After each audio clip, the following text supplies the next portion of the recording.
कभी सोचा है, अगर पुलिस किसी को बिना वारंट के गिरफ्तार कर ले तो फिर क्या होता है? ये सवाल हम सब के लिए जानना बहुत जरूरी है। देखिए, नए भारतीय कानून के तहत गिरफ्तारी के बाद के पहले 24 घंटे बहुत ही ज्यादा अहम होते हैं। चलिए, आज इसी पूरी प्रक्रिया को एकदम आसान भाषा में समझने की कोशिश करते हैं।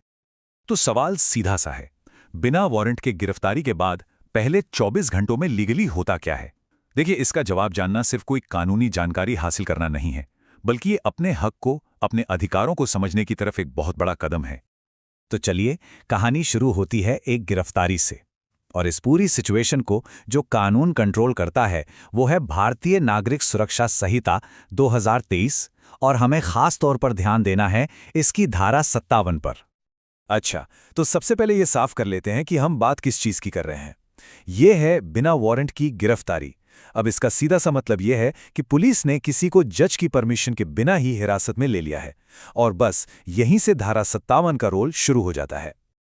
देखिए, कानून इस मामले में ना एकदम साफ साफ बात करता है। धारा 57 कहती है कि पुलिस अधिकारी को गिरफ्तार किए गए व्यक्ति को या तो मजिस्ट्रेट के पास या फिर पुलिस स्टेशन के इंचार्ज ऑफिसर के सामने पेश करना ही होगा। एक बात पर ध्यान देना जरूरी है, ये एक सीधा सीधा निर्देश है, कोई ऑप्शन नहीं है। अब जैसे ही गिरफ्तारी होती है ना, समझिए एक घड़ी टिक टिक करना शुरू कर देती है। और ये जो टाइम लिमिट है, यही इस कानून का सबसे जरूरी हिस्सा है। ये सिर्फ कोई नियम नहीं है, बल्कि ये किसी भी इंसान की आज़ादी को बचाने वाला एक तरह का सुरक्षा कवच है, ताकि उसे अनिश्चित काल तक हिरासत में न रखा जा सके। कानून में इस्तेमाल हुए ये 3 शब्द, बिना अनावश्यक देरी के, इनका मतलब बहुत गहरा है।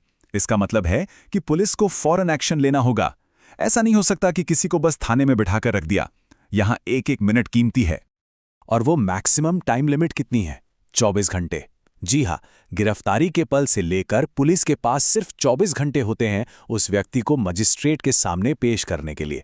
ये एक बहुत ही सख्त नियम है जो पुलिस की पावर पर एक जरूरी लगाम लगाता है। तो ठीक है, 24 घंटे के अंदर पेश करना है, पर कहां?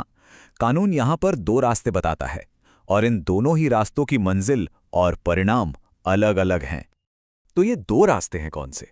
देखिए, पहला रास्ता जाता है सीधा मैजिस्ट्रेट के पास, मतलब जुडिशियल सिस्टम में, और दूसरा रास्ता पुलिस स्टेशन के अंदर ही रहता है, जहां उस व्यक्ति को स्टेशन के इंचार्ज ऑफिसर के सामने पेश किया जाता है, और यहीं से जमानत का एंगल सामने आता है। अब ये जो दूसरा रास्ता है ना, यानी पुलिस स्टेशन वाला, इसमें एक बहुत जरूरी शर्त जुड़ी है। कानून कहता है कि ये पूरी प्रक्रिया जमानत के प्रावधानों के अधीन है। इसका सीधा मतलब है कि अगर जिस अपराध के लिए गिरफ्तारी हुई है वो जमानती है, तो फिर पूरी कहानी ही बदल जाती है। तो सवाल उठता है कि ये जमानती अपराध आखिर होता क्या है? देखिए, आसान भाषा में कहें तो ये वो अपराध हैं जिनमें कानून गिरफ्तार हुए व्यक्ति को जमानत पर रिहा होने का हक देता है। ध्यान रहे, ये पुलिस की मर्जी नहीं है, ये एक अधिकार है। हाँ, इसके लिए कुछ शर्तें पूरी करनी पड़ती हैं, जैसे जमानत की रकम भरना। तो इसकी प्रक्रिया भी बिल्कुल सीधी है।